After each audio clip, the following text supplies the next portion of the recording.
My mind dances and leaps in confusion. I don't know what is real. I can't touch what I feel, and I hide behind the shield of my illusion. So I'll continue to pretend my life will never end, and flowers never bend with the rainfall. It's no matter if you're born to play the king or the pawn, for the line is thinly drawn between joy and sorrow. So my fantasy becomes reality, and I must be what I must be and face tomorrow. So I'll continue to pretend my life will never end, and flowers never bend with the rainfall. That was the title of the song, Flowers Never Bend with the Rainfall. Those were really good lyrics. I didn't like the melody as much as I liked the lyrics. The lyrics are really sort of profound. And I wonder if those lyrics weren't inspired by the writer of Ecclesiastes, because they were both traveling down the similar paths. That song by Paul Simon is sort of representative of the escapist nonsense. I can't think of a better way to say it. The escapist nonsense that fills the minds of many people who refuse to think about life and to try to make sense of it all.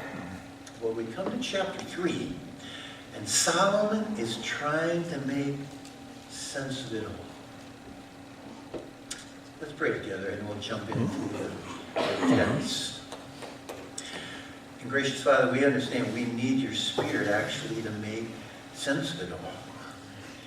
Your truth is spiritually discerned, and so we ask that you open our eyes and our ears, and not that we would just understand the text today, but that it would change the way we view life and view you, and that we would leave better equipped to live in this fallen world because we pray that in our Savior's name. Amen. Ecclesiastes chapter 3. And we're just doing an overview of these chapters in this book. There is a time for everything, and a season for every activity under the heavens. A time to be born and a time to die, a time to plant and a time to uproot.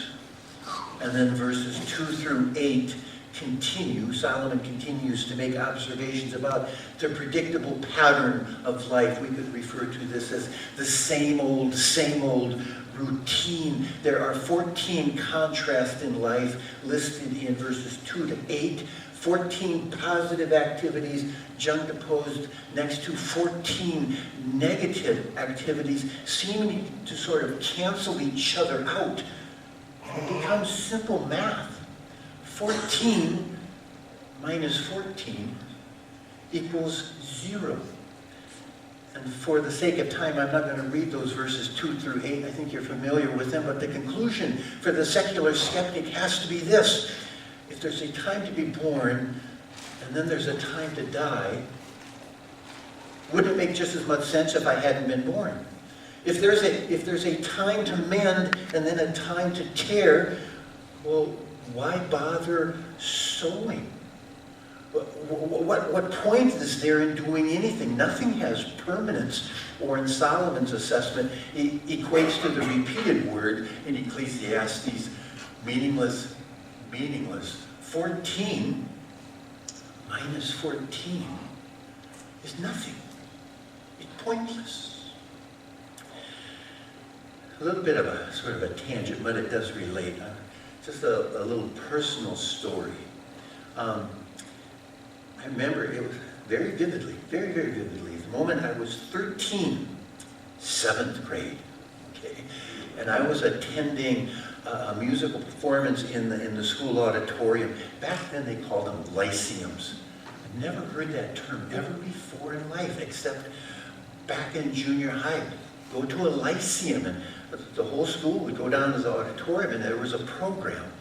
It was a very simple performance, just a man and his wife, and they sang. The man was playing this red, double cutaway, red guitar with F sound holes. It was absolutely beautiful. beautiful. It might have been a Gretsch. It might be in your museum. This guy owns so many guitars. But I remember from that moment, I was just sort of mesmerized. I wanted to play guitar. But that's not what I remember most. What I remember most was the profound impact one song had upon me. It's the only song I remember that they played. And you'll hear it and you go, that's silly. But it was the song from the Beatles, When I'm 64. When I get older, losing my hair many years from now, will you still be sending me a Valentine, birthday greetings, a bottle of wine? Will you still need me? Will you still feed me? When I'm 64. Yeah, and I know the song is supposed to be this sort of lighthearted, humorous song about, it's a romantic song. When you get to be an older couple, will that love still be there? But what I heard was just the transitoriness of life, the fleeting nature of life, the loneliness of getting old. Seriously, it was this Ecclesiastes moment for me of questioning life, and it was very sort of an introspective spiritual moment, this graphic awareness. Someday, I'm going to be old. Guess what? 2 weeks ago, I turned 64. And it's just like, wow. You know, I don't think Paul McCartney sings that song anymore. And you know why? He's pushing 77. And I remember the Beatles coming to America, singing on El Sullivan for the first time, sitting next to my dad. He was in the platform recliner, and seeing how disgusted he was that the Beatles were here. Yes. And now I'm 64. Kenny Chesney sings this song. Best start putting first things first. Because when your hourglass runs out of sand, you can't flip it over and start again. Take every breath God gives you for what it's worth. The song a bit later says, so I've been trying to slow it down. I've been trying to take it in this here today, gone tomorrow world we're living in. Don't blink. You know the song. Don't blink. Because you're in 7th grade, 13, and you're 64. What's happening? I mean, what is happening? And Ecclesiastes 3, verses 1 to 8, is what is happening. It's happening to all of us. But some people fill their lives with noise and activity to insulate their mind from those reflective, soul-searching sort of moments. They just continue to pretend that life will never end. But then you have to honestly look at reality and the routine and the cycle of life, and it just brings despair. The chilling impact of verses 1 through 8 comes into our heart, and everything seems meaningless because 14 minus 14, 0. Is it time to be born? Is it time to die? Time to plant, a time to uproot. Why bother planting? Why bother even being born? That's verses 1 to 8. It's not this sort of poetic, pretty, turn, turn, turn, oh, there's a season, isn't it beautiful? Now there's another. No, it is meant to say, it's meaningless. Verse 9. It leads to this question. What do workers gain from their toil? And that's the third time that question has appeared in this book. What do workers gain from their toil? Again, Solomon is observing the balance of life. And yet what he observes is bewildering to him. There seems to be this self-cancellation. Every positive has a negative. Every plus has a minus. Do the math. 14 minus 14 equals meaningless. So what's the point? You work to get money, so you can buy food, so that you can stay alive, so that you can go to work, so that you can get money, so that you can buy food, so that you can stay alive, so that you can go to work. And on it goes. What does the worker gain from all of his toil? Why am I doing this? Why am I here? Is there a purpose? That's verses 1 through 9. Don't you love this uplifting book? Verse 10, 11, and 12, we see a change of perspective, and these verses are really the heart of chapter 3. I have seen the burden God has placed on the human race. He has made everything beautiful in its time. He has also set eternity in the human heart, yet no one can fathom what God has done from beginning to end. Solomon now inserts God into this equation of 14 minus 14, and he comes up with this different answer. So let's walk through this just a little bit more slowly. I have seen the burden God has laid on the human race. God is the burden maker. What burden? The burden of making sense of this cycle of life and death and positive and negatives and pluses and minuses. The burden of questioning life. Why am I here? What's my purpose? And it makes no sense apart from God. Under the sun, verses 1 to 9, meaningless. But then it says, 14 minus 14 in this equation, when you include God, God makes everything beautiful. That is fitting, appropriate, in its time. There's this little spiritual course a number of years ago, Kelly Willard, in his time. God makes everything beautiful in his time. You familiar with that? And honestly, did anyone think, oh, that's such a sappy song? Just one of those sort of spiritual little things, a pious little platitude.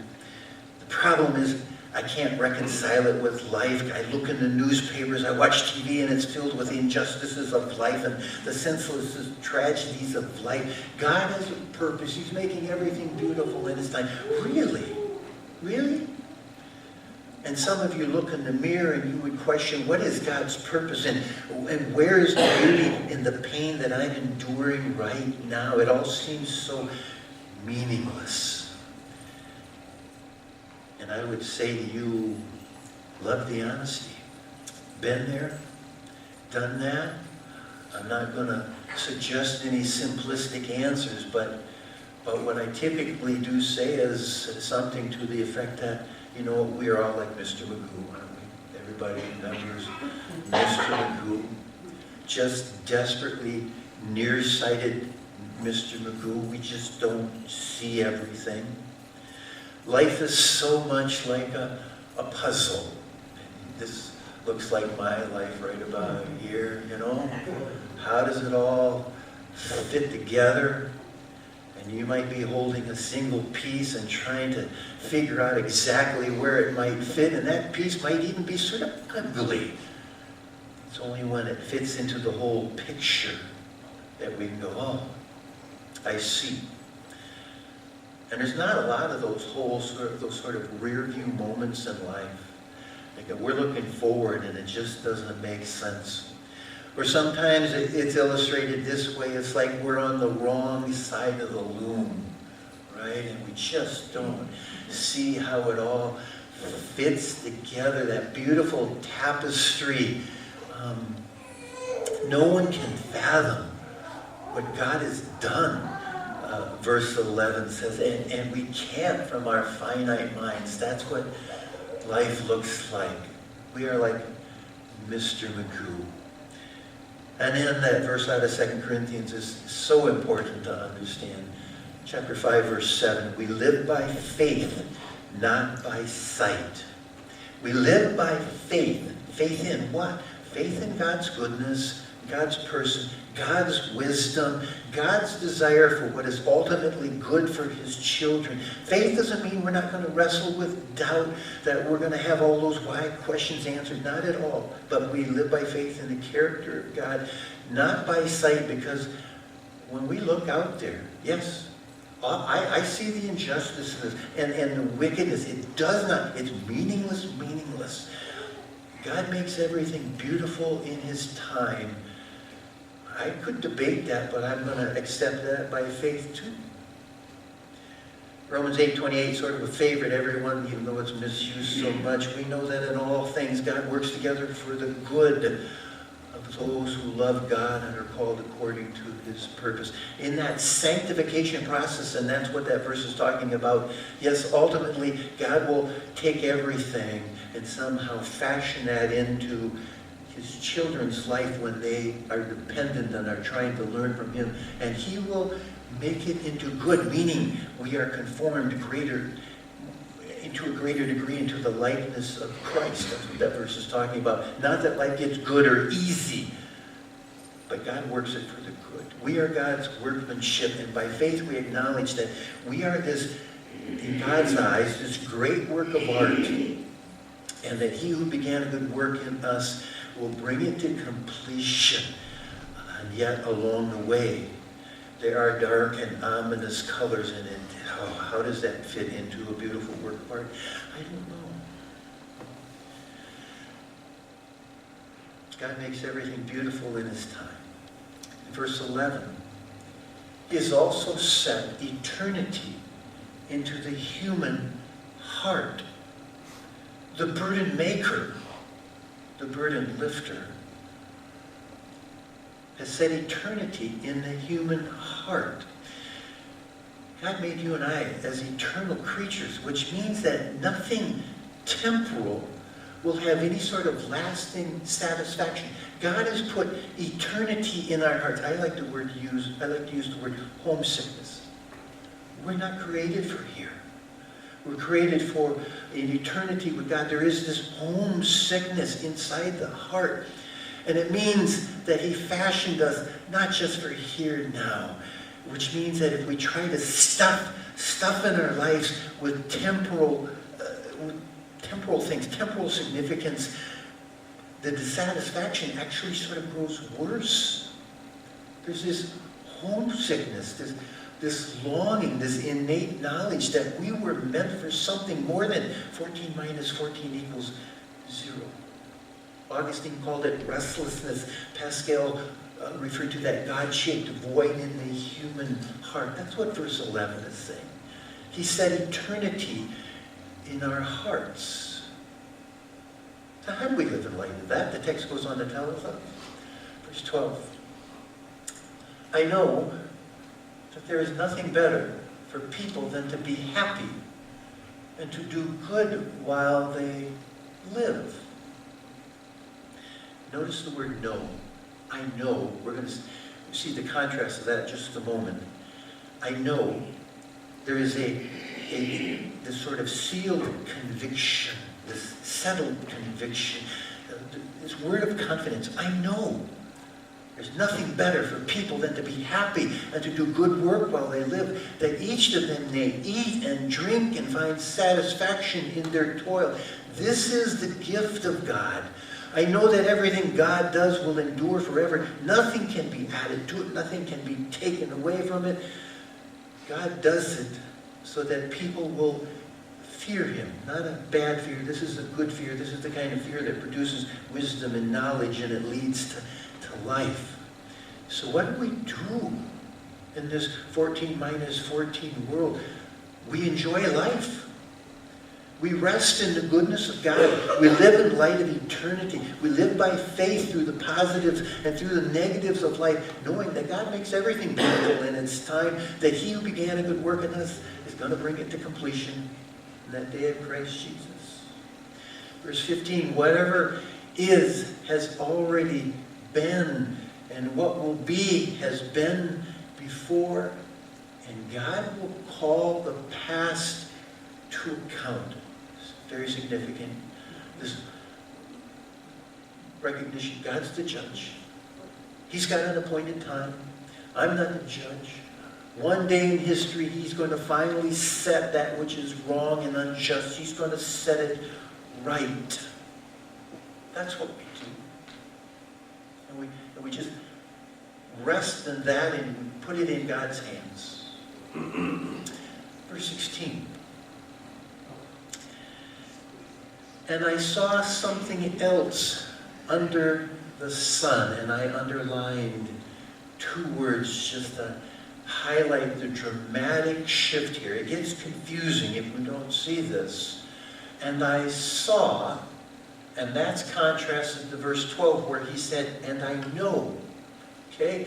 Because we have just now moved from living by faith back to living by sight. We've just moved from verse 12 to 14 where he included God in this equation of 14 minus 14 to now living back under the sun. And we know that that's this key phrase in the book of Ecclesiastes. Under the sun means living life apart from God. God's not in the picture. God's irrelevant. God doesn't even exist.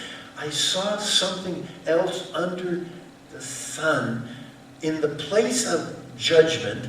That's God's righteous judgment that was just referred to in verse 15. In the place of judgment, wickedness was there. In the place of justice, wickedness was there. Okay, and so the injustice of life have taken their toll, and it all seems to be so senseless and unexplainable. When the pain of life persists and the hurts in life are not relieved, we become cynics. And that's what we're reading about right now. Much of Ecclesiastes can be described as the confessions of the cynic. The cynic is the person living by sight, living under the sun, not the person of faith who is living by faith with God in the picture. A cynic. I came across this some years ago. This is a cynic's guide to life. You know the adage, take time to smell the roses. The cynic adds, and sooner or later you'll get stung on the nose by a bee. Yeah. It's always darkest before the dawn. And the cynic adds, so if you're going to steal your neighbor's newspaper, that's a good time to do it. Follow your dreams, the cynic adds, especially if it's that reoccurring dream where you're dressed at work only in your underwear. Yes, I know, boy, this is really bombing, isn't it? When you're feeling down, just whistle a happy tune. And the cynic adds, it makes your neighbor's dog run to the end of his chain and gags him. Yeah, that's the cynic's guide to life. But remember the theme of the book of Ecclesiastes. It's life under the sun, apart from God, and it's meaningless. Every pursuit, every explanation of life proves to be empty without God in the picture. Solomon's on his search for meaning and purpose and satisfaction in life under the sun, and it leads to cynicism. I saw the wickedness. I saw the evil.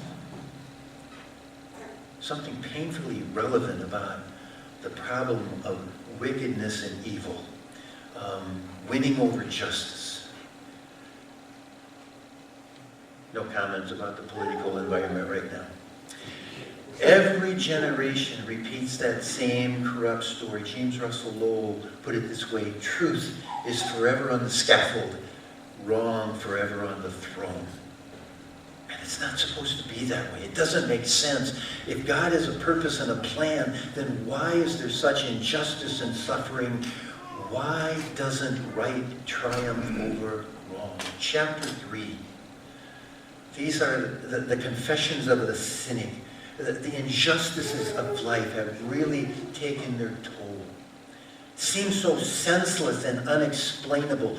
And again, when the pain of life persists and the hurts are not relieved, we become cynics under the sun. Solomon is playing this role, sort of the logical consequences of the skeptic's life under the sun.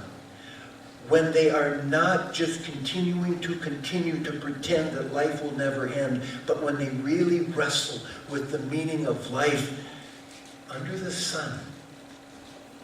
14 minus 14 is meaningless. Living by sight, not by faith. Verse 18. I also said to myself, as for humans, God tests them so that they may see they are like the animals. This is part of the burden God places on us. Surely the fate of human beings is like that of animals. The same fate awaits them both. As one dies, so dies the other. All have the same breath. Humans have no advantage over animals. Everything is meaningless. All go to the same place. All come from dust, and to dust all return. Solomon says that as far as our physical bodies, we have no advantage over a cow or a caterpillar. We are all carbon-based life forms. We're made from the dirt and we die. We decompose and decay, and our bodies will produce fresh dirt. Even the name Adam in the Hebrew language means earth or dirt. God took from the dust of the earth and created Adam. Our destiny, dirt. Our grand journey through life is from dust to dust. And again, how uplifting, right?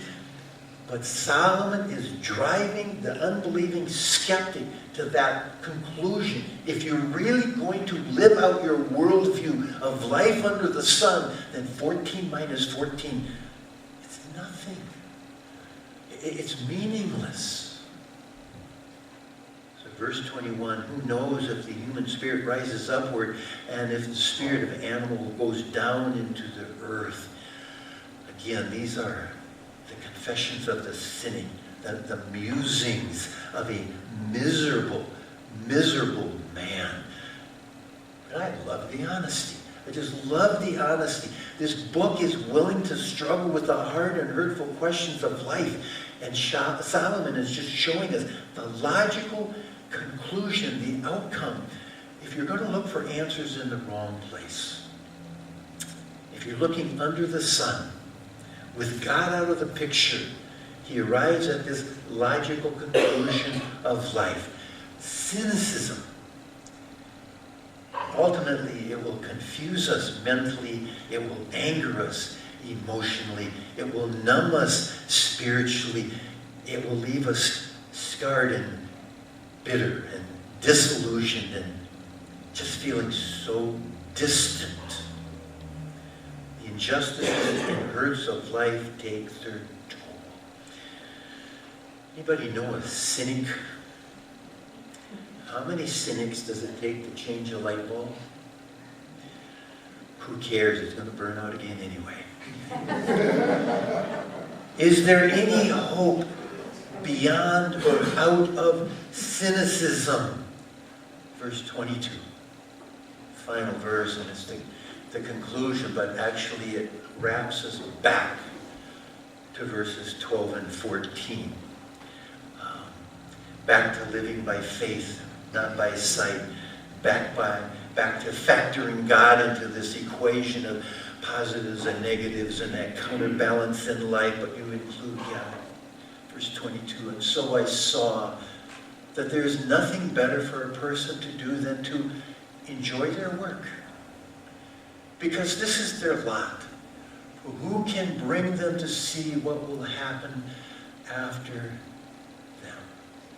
Well, the answer is only God.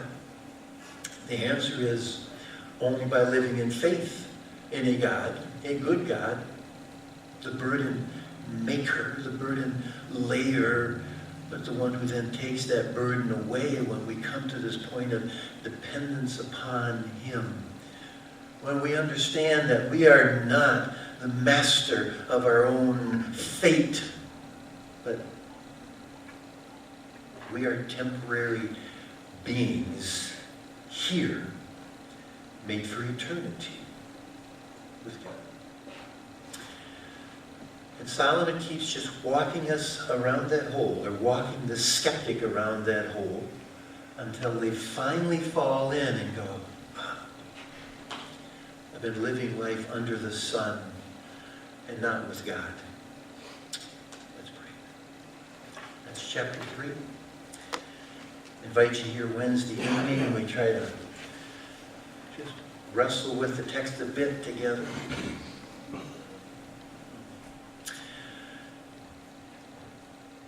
Gracious Father, let us leave with a sense of peace this morning. Not because we have all the answers and we can put a pretty bow on it and connect all the dots in life, but with the understanding that we can walk through this life like Mr. Magoo. Not everything is black and white. Yeah, there's a lot of grayness, but boy, there are some things that are just so black and white, and we can say with the writer of Ecclesiastes, this I know. This I know. My life is in your hands, Father. You're my creator. I can't see everything. In fact, Father, help me lift my eyes from the wickedness in this world to the judge upon the throne. I don't understand your timing, but I know time is in your hands. And again, let us leave them with a sense of peace and a greater sense of dependence upon you. And if we or someone here is really in that dark moment, really questioning why, I just pray that you give them strength today. Just to hold on, to lift their eyes to you and off of their circumstances. We ask that in your holy name.